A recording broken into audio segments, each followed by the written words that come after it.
আসসালামু আলাইকুম, আপনাদের জাপানিজ ল্যাঙ্গুয়েজ কোর্সে স্বাগতম। আজকে আমাদের প্রথম ক্লাস এবং এই ক্লাসটা আমরা যেভাবে ডিজাইন করছি সেটা হলো গিয়ে আমরা 2024 সালের সামনে ডিসেম্বর মাসে যে জেএলপিটিটা আছে ওইটা আমরা টার্গেট করে পড়াশোনা করব। এবং জেএলপিটিতে আপনি যদি জেনে থাকেন যে এখানে হয়েছে 150 আওয়ার পড়াশোনা করতে হয়। তো আমরা এই 150 আওয়ার পড়াশোনাটা কমপ্লিট করে দেন পরীক্ষা অ্যাটেন্ড করার চেষ্টা করব। তো এই কোর্সে একবারে জাপানিজ একবারে শুরু থেকে যে কিছুই পারে না, একবারে নতুন, একবারে শুরু থেকে একবারে শেষ পর্যন্ত পুরোটাই কমপ্লিট করা হবে। এবং ভিডিও আমি অল্প অল্প করে দিব, একবারে অনেক দিব না। এই জেএলপিটি ডিসেম্বরটাকে টার্গেট করেই আমরা এই কোর্স সাজিয়েছি। জেএলপিটি হলো ডিসেম্বরের সম্ভবত 2 তারিখে। তো আমরা 5 মাসের মতো সময় পাবো এবং রেগুলার ভিডিও আসবে না, 2-1 দিন পর পর ভিডিও আসবে। তো জাপানিজ ল্যাঙ্গুয়েজ শিখতে হলে আমাদের ওয়ার্ড জানতে হবে। জাপানিজ ওয়ার্ড জানাটাও কঠিন, আর অ্যালফাবেট তো আরও কঠিন। ভয় দেখাচ্ছি না, মানে আমাদের ক্ষেত্রে আমরা নিজেরাই হয়েছে গিয়ে কঠিন লাগে না, নতুন নতুন যখন ওয়ার্ডগুলো দেখি, অ্যালফাবেটগুলো দেখি, তখন তো অনেক কঠিন লাগে। তো আসলে এত একটা কঠিন না, বুঝার পরে সবই ইজি অ্যাজ অলওয়েজ, সবাই যেটা বলে। আমার নাম হলো গিয়ে জুনায়েদ আহমেদ।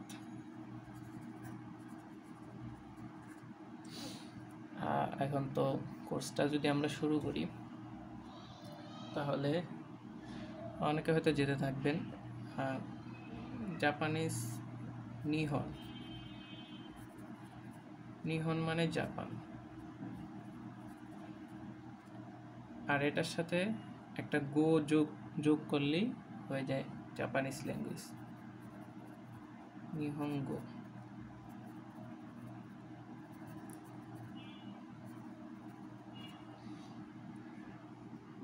আর কোর্সটা সম্পূর্ণ খাতায় ডিজাইন করার কারণ হচ্ছে যে কোর্সটাতে আমরা পেন্সিল এবং খাতা ইউজ করব। রাফ সারফেস ছাড়া জাপানিজ অ্যালফাবেট লেখা এবং ওয়ার্ডগুলো লেখা একটু কঠিন। তো রাফ সারফেসের জন্য আমরা খাতা ব্যবহার করব এবং খাতাই সবসময় প্রেফারেবল। তো আমরা শুরু করে দিই। তো আমাদের জাপানিজ অ্যালফাবেট আছে মূলত হইল বলা যায় 4টা।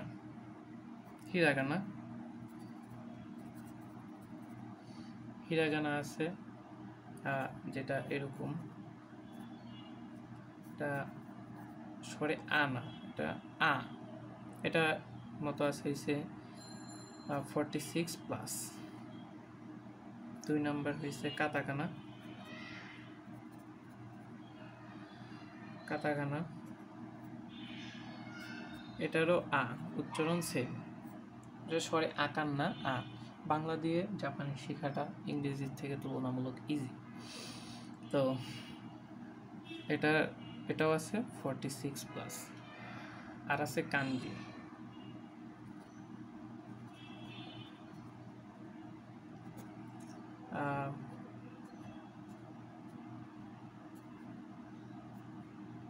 এটা হলো গিয়ে নিহনের কানজি, এটা আছে। এগুলো হচ্ছে চাইনিজ ক্যারেক্টার।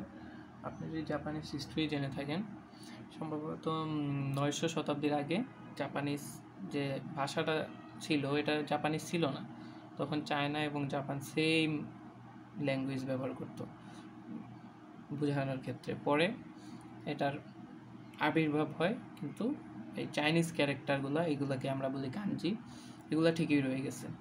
তো চাইনিজ ক্যারেক্টার জাপানে মানে মোট আছে, ওয়ার্ল্ডে আছে 60,000+, কিন্তু এতগুলা কানজি জাপানিজ নিজেরাও পারে না।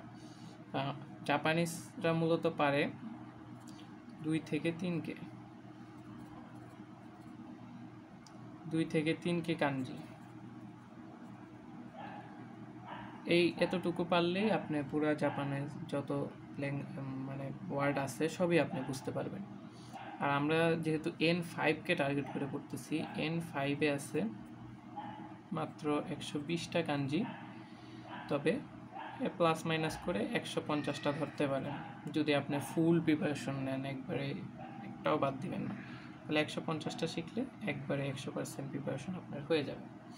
আর কাঞ্জি তো আগে পরে শেখা লাগবেই, তো আমি বলবো যে 150টাই শেখা উচিত। তো এখন আরেকটা হয়েছে গিয়ে রোমাজি। রোমাজি জিনিসটা হয়েছে গিয়ে, এটা জাপানিজ কোনো ওয়ার্ড না, এটা আমি এমনিই বললাম 4 প্রকার। কারণ রোমাজি হলো গিয়ে আমরা যেমন বাংলিশ লিখি না, এই যে আমি ভাত খাই, তো এটা বোঝা যাচ্ছে কিন্তু যে আমি ভাত খাই বাংলায় বোঝা যাচ্ছে, ইংলিশে লিখছি কিন্তু বাংলা। ঠিক ও একইভাবে আমরা হইলাম গিয়ে জাপানিজ লিখবো কিন্তু ইংলিশে, কারণ নতুন থেকে তো আপনি ওয়ার্ড শিখে পরে ওইভাবে শেখাটা উচিত না। প্রথম থেকেই যদি আপনি অ্যালফাবেট শিখেন পরে ওয়ার্ড শিখেন, এভাবে উচিত না। আসলে প্রথম একটা সিকোয়েন্স দিয়ে যেতে হয়। প্রথমে আমাদের এভাবে কিছু ওয়ার্ড শিখবো, পরে আমরা অ্যালফাবেট যখন শিখবো, অ্যালফাবেটের সাথে ওয়ার্ডগুলো আমরা রিয়েলাইজ করতে পারবো। একবারে নতুন নতুন রিয়েলাইজ করা ইম্পসিবল। তো আমি বলবো যে এভাবে আমরা ইংলিশ করে করে শিখবো, কয়েকদিন পরে আমরা অ্যালফাবেট শিখবো, অ্যালফাবেট শেখার পরে আমরা তখন গিয়ে আমরা আসল জাপানিজ যেটা ওটা শেখা শুরু করবো। তো জাপানিজে মোট যে উচ্চারণ আছে এটা বাংলার সাথে যদি মিলাই, আ, ই, উ, এ, ও, এগুলা দিয়েই মূলত সব উচ্চারণ করা হয়। এখানে 5টা আছে, এই 5টা যে উচ্চারণের ভঙ্গি, আ, ই, উ, এ, ও, একারের এ, ওকারের ও, রস্যুর উ, রস্যিকারের ই, আর আকারের আ, এই কয়টা দিয়ে মূলত সব উচ্চারণ করা হয়। তো আমরা যদি এখন এই রোমাজি মানে হয়েছে বাংলায় যেটা বাংলিশ আমরা সাধারণত বলে থাকি, ঠিক ওই রকম জাপানিজ আমরা রোমাজি দিয়ে লিখব। তো ডেইলি আমরা গ্রিটিংস লিখে ফেলি, কিছু ফ্রেজ ওয়ার্ড কিছু শিখবো রোমাজি দিয়ে। পরে আরও নেক্সট ক্লাসও আমরা ফ্রেজই শিখবো। ফ্রেজ শেখার পরে আমরা নেক্সট ক্লাসে কিছু হিরাগানা শেখার চেষ্টা করব। এরপরে আমরা জাপানিজ অ্যালফাবেট দিয়ে ওয়ার্ড শিখব, কিছু ফ্রেজ আমরা শিখে নিই।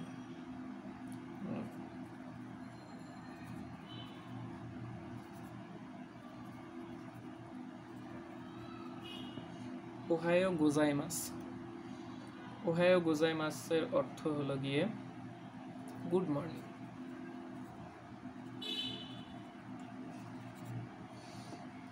মর্নিং। এটা হলো গিয়ে ওহায়ো গোজাইমাস। সকালবেলায় গুড মর্নিংয়ের সময় হলো গিয়ে 6টা থেকে সকাল 10টা পর্যন্ত, খুব বেশি হলে 10টা 30। আমরা সাধারণ ওয়ার্ল্ডে কিন্তু গুড মর্নিংয়ের সময় আরও বেশি, 12টা পর্যন্ত সবাই গুড মর্নিং বলে, কিন্তু জাপানে 10টা পর্যন্ত। কারণ জাপান সবাই আর্লি উঠে যায়, আর্লি সব হয়ে যায়। কারণ জাপানের যদি আপনি জানেন যে জাপানের 12টা বাজে হয়েছে তারা দুপুরের খাবার খায়, লাঞ্চ 12টা বাজে করে, কিন্তু সারা ওয়ার্ল্ড কিন্তু 1টা 2টা এরকমইভাবে করে। তো ওরা একটু সব কিছু আর্লি, তো গুড মর্নিং হয়েছে গিয়ে 10টা পর্যন্ত বলে। পরে আরেকটা হলো গিয়ে কন্নিচিবা।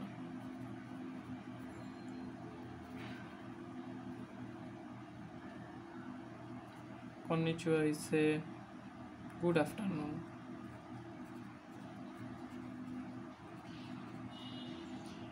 গুড আফটারনুন হলো কন্নিচিবা। হ্যালো অর্থেও ব্যবহার করা হয়, যেহেতু বাংলাদেশের আলাদা আলাদা ওয়ার্ড আছে, বিদেশেও আলাদা ওয়ার্ড আছে, কিন্তু তাদের হ্যালো আলাদা ওয়ার্ড নেই। তো 10টার পরে যদি কন্নিচিবা বলে আপনি ওটা আপনার মতো হ্যালো ধরতে পারেন বা গুড আফটারনুনও ধরতে পারেন।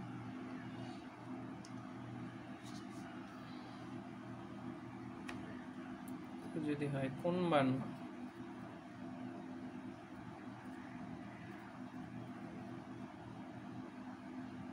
কোন বানওয়া গুড ইভিনিং।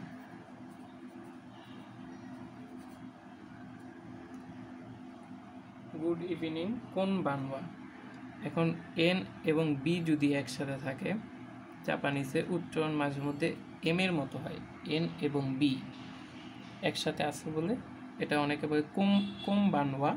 কোম বানওয়াও ঠিক আছে, কোন বানওয়াও ঠিক আছে। তো অঞ্চল ভেদে কিছু ভাষাগত কিছু পরিবর্তন আছে উচ্চারণ। যদি আমরা 4 নম্বরে দেখি কিছু একটা,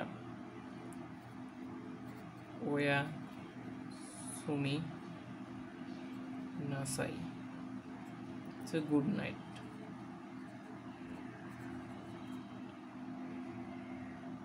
গুড নাইট ওয়া সুমি নাসাই। আর এগুলো কিন্তু সব জাপানিজে লেখা উচিত। আমরা যেভাবে বাংলিশ লিখি সেভাবে আমরা জাপানিজটা ইংলিশে লিখতেছি, যাতে আমরা পরে কানেক্ট করতে পারি। সরাসরি শেখাটা একটু ডিফিকাল্ট। 5 নম্বরে আরেকটা দিই,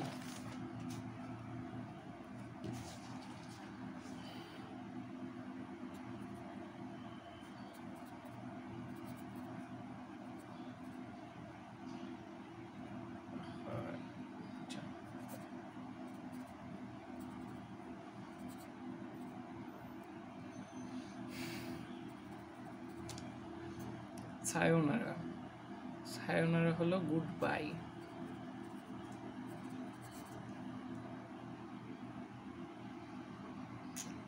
আমি এই উটা দিতে ভুলে গেছিলাম, এই উটা জাপানিজে আছে, এজন্য আমি এটা আবার কাটলাম।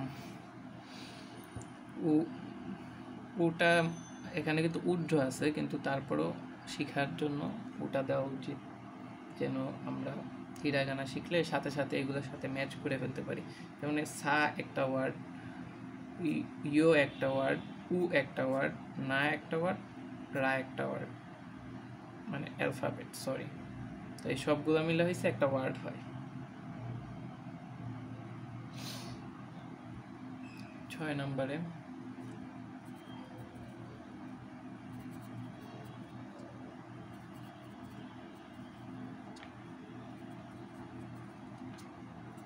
আরিগাতো গোজাইমাসু। আরিগাতো গোজাইমাসু অর্থ হচ্ছে থ্যাংক ইউ। আরিগাতো গোজাইমাসু অর্থ থ্যাংক ইউ। আবার থ্যাংক ইউ ভেরি মাচ যদি বলতে চান দোমো।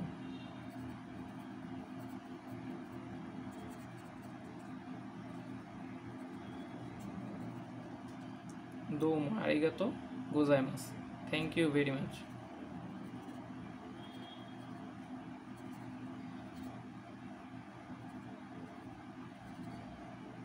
আবার ফ্রেন্ডলি যে আমরা বেশিরভাগ অ্যানিমেতে বা মুভিতে যেটা শুনি ওটা হলো ছোট আরিগাতো।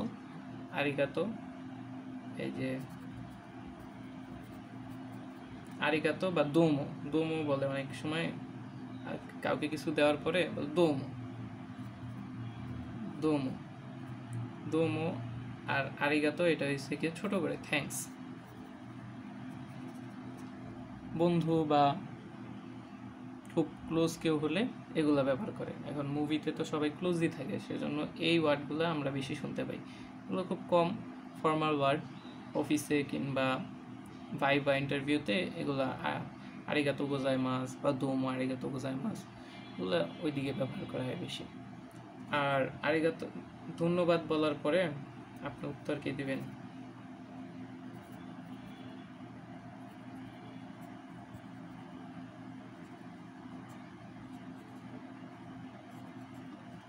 দই তাশিমাশতে। দই তাশিমাশতে অর্থ এগুলো ইংরেজির মতো কিন্তু উচ্চারণ করতে পারবেন না। দো ই তা শি মা শি তে, দই তাশিমাশিতে। মানে যদি ইয়া দিয়ে লেখা হইতো তাহলে এভাবে উচ্চারণ হতো, কিন্তু ফ্রেজ তো একটু চেঞ্জ হয়ে যায় উচ্চারণটা, দই তাশিমাশতে। তো এটার অর্থ হলো ওয়েলকাম। তো আপনারা এটা একটু প্র্যাকটিস করবেন, যেভাবে উচ্চারণগুলা বলে দিলাম এভাবে যদি একটু প্র্যাকটিস করেন, ওয়ার্ডগুলো মাথায় যেন থাকে, কোন সময় কোনটা বলতে হয়, কন্নিচিওয়া কখন, কোনবানওয়া কখন। আচ্ছা, কোনবানওয়া 10টা পর থেকে 6টা পর্যন্ত বলতে হয়। আর কোন সময় কি বলতে হয়, আরিগাতোর মানে কি, আরিগাতো গোজাইমাসের মানে কি, দৌমো আরিগাতো গোজাইমাসের মানে কি, এগুলো একটু মনে রাখার চেষ্টা করবেন, তাহলেই হবে। দেখা হচ্ছে নেক্সট ক্লাসে।